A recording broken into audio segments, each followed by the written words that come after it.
Professor Marco Cico, é noite de treta aqui nesse canal, só tem treta. As perguntas que os irmãos fazem nos corredores, nas salas de seminário, e aqui a gente tenta responder. E a pergunta de hoje é a melhor de todas, né? O homem tem ou não tem livre-arbítrio? Why don't you come and have a sit this time? Maybe I'll stand. Well, suit yourself.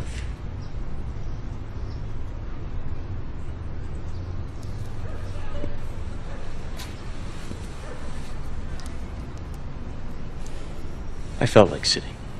I know. Candy? Do you already know if I'm going to take it? Wouldn't be much of an oracle if I didn't. But if you already know, how can I make a choice? Because you didn't come here to make the choice. You've already made it. You're here to try to understand why you made it.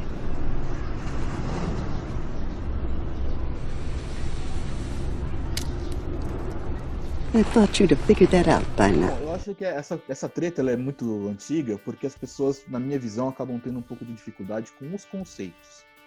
Quando a gente fala de livre-arbítrio, né, aquelas pessoas que têm uma ideia muito rasa do tema acabam dizendo que o livre-arbítrio é a mera vontade de você fazer alguma coisa. Então, vou te dar um exemplo. Uma vez deu uma treta aí recente na web, né, de um pastor aí do seu estado, do Rio de Janeiro, que é psicólogo e gosta de gritar. Não começa com esse bairrismo, não.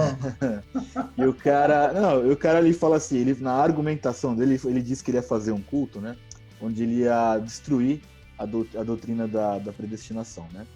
E aí ele começa a falar no culto dele, né, que ele fala assim, eu se eu quiser comprar um carro, eu vou e compro o carro, não é Deus que determina isso, né? Então, daí você já vê o nível, né, de como a pessoa é rasa na sua argumentação. A gente está falando do que diz respeito à salvação da pessoa. A pessoa, quando nós defendemos a posição de que ela não tem o livre-arbítrio, eu não estou dizendo que ela não tem a livre agência.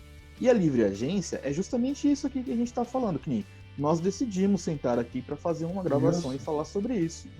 Eu decidi antes de ligar para você para falar que eu tava tudo certo e tomar um banho, tá? Ficar mais apresentável para o vídeo. Essa decisão é minha. O livre-arbítrio não está falando disso. Está falando da questão de você escolhe por acaso nascer sem pecado, que essa é a grande questão. Exatamente. E nós lemos na Bíblia, é muito claro na Bíblia que por um homem entrou o pecado em toda a humanidade. Verdade. Tá? Então, quando a gente contesta se a pessoa tem livre-arbítrio ou não, a pergunta que eu faço relacionada ao livre-arbítrio para qualquer pessoa é: qual é a capacidade que qualquer pessoa no mundo tem de, antes de nascer, dizer assim, eu vou nascer e não vou nascer em pecado? As igrejas, elas são seletivas com relação ao livre-arbítrio, né?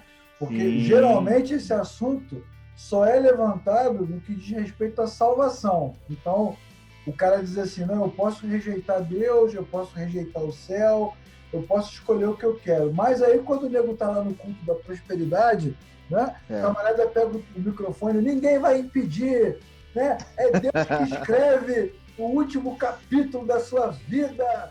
Aquilo que Deus determinou está determinado. Já ouvimos na leitura aqui. Quem pode invalidar? Dele é o querer e o efetuar. Determina ou não determina? Ou não, Caramba. Exatamente. Aí não, mas o pior é que os caras conseguem o milagre, né, de ser calvinista da teologia da prosperidade, né? Porque na hora de determinar a bênção, ninguém pode né, impedir o mover de Deus, né? Mas na hora de ser salvo, né? Eu escolho Deus, eu escolho ser amigo de Deus. Lá em Efésios 2, no capítulo 2, né, versículos 8 e 9, diz assim, que pela graça nós somos salvos por meio da fé, e isto não vem de vós, é um dom de Deus, justamente para que ninguém se glorie. Verdade. Tá? Muito bem, se vem dele, é a minha pergunta de novo, cadê o nosso livre-arbítrio? É nesse sentido que eu estou falando. Exatamente. E aí as pessoas falam assim, mas eu fui muito tempo na igreja, eu iria várias e várias vezes na igreja, e eu não aceitava aquela palavra no meu coração. Eu entendo isso, né? Ali você estava usando a tua livre agência, mas em dado momento, o Espírito Santo te convence do pecado, do juízo e da justiça. Né? Então, a este convencimento, a essa atuação soberana no coração do homem, não há livre-arbítrio que resista a isso. Então, exatamente. A gente precisa ter muito claro esse nosso conceito. Obviamente, nós decidimos pecar, nós decidimos fazer as coisas erradas, nós decidimos até tomar atitudes dentro do nosso contexto que é correto. Mas sobre ser salvo, a pergunta inicial que a gente faz do livre-arbítrio é essa: quem é neste mundo que pode dizer, não, eu determinei ou eu escolhi? Exatamente. Biblicamente falando, isso tem a ver com a natureza humana. Ou o ser humano Justamente. é escravo do pecado por causa da queda, como você já citou aí o texto de Romanos 5, ou o ser humano se torna escravo de Cristo ao nascer de novo. Não tem ninguém em cima do muro, da arquibancada olhando. Isso é o que a Bíblia declara sobre nós, não é o que a gente pensa, né? Porque isso também é importante, até isso não tem a ver com ser calvinista, ser arminiano, ser pentecostal, ser ortodoxo.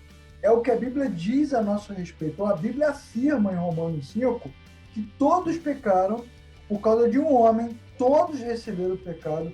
A Bíblia afirma em Romanos 3, 23, que todos pecaram, destituídos foram da glória de Deus.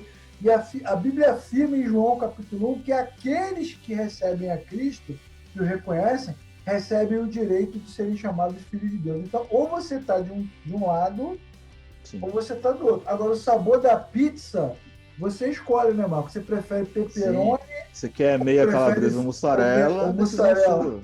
Aí uma juventude, né? Não, mas assim, ó, Marco, o pastor tal, queria ver se eu gosto mais de loiro ou de morena e tal. Será que Deus predestinou uma morena para mim, uma loira? Eu falei, meu filho, é você que tem que, né? Essa decisão é tua, entendeu? É incrível o quanto de pessoas, Leclerc, que inclusive atribui até o mal a esse tipo de coisa. Né? Verdade. As pessoas na argumentação delas falam o seguinte: bom, se eu não tenho livre-arbítrio, inclusive os meus pecados são determinados por Deus. Verdade. Isso é muito tenso porque, assim, eu não nego que debaixo da soberania de Deus está ali tudo o que está acontecendo. Verdade. E nessa soberania, Deus ele coloca as coisas em ordem, mas os nossos pecados são nossos. Primeiro, né, vocês erram porque não conhecem as Escrituras. Né? Se as igrejas ensinassem a Bíblia com mais clareza, esse tipo de comentário jamais seria feito, porque Tiago nos ensina que Deus a ninguém tenta, né? Então ninguém diga que foi tentado pelo Senhor. Então a origem do pecado, da queda, não vem de Deus. Isso é um fato. Exato. Agora, duas coisas eu queria destacar. Primeiro, muitas igrejas sustentam o discurso do livre-arbítrio porque querem colocar culpa sobre as pessoas. Fulano morreu lá sem Cristo, mas foi ele que quis assim, né? Cristo estava aqui batendo na porta, usa lá o texto de Laodiceia, né? Abre o coração para ele entrar. Pois é, assim. Né? Então bota a culpa no cara, e esse é um ponto, né? Então tem essa teologia da culpa, da manipulação. Sim. E tem a questão também, Marco, do valor humano, né? Antropocêntrico. Eu decidi, né? Eu levantei a minha mão. Então eu não sou tão ruim assim. Pois é, o que a Bíblia também vai dizer que não é verdade. A Bíblia vai dizer que nós estávamos mortos para Deus, Ele nos amou quando estávamos mortos. A Bíblia diz que o povo que estava em trevas viu a grande luz. A Bíblia diz que Cristo é que inspira o nosso coração e nos faz enxergar. Portanto, o homem por si só, sozinho, jamais conseguiria chegar a essa conclusão. Então, inclusive esse versículo, né? De quando nós estávamos mortos em nossos pecados e somos chamados, né, para a salvação, eu uso esse versículo até como uma alegoria quase que literal, dizendo o seguinte: olha, se você tem um cadáver morto no fundo de um lago, você joga uma boia, o cadáver sobe lá para pegar a boia? Não, ele está morto, afogado lá. Necessita alguém mergulhar naquele lago e puxar aquele corpo para fora e enterrá-lo, né? Quando nós estávamos mortos no nosso pecado, é exatamente isso, né? Nós somos tirados de lá pelo poder de Cristo. Não há uma livre agência nesse sentido nossa. E não, eu escolhi, você aceita, eu aceitei Jesus. Na verdade, Foi ele que convenceu, e aí essa obra é feita dentro do seu coração mediante o Espírito Santo.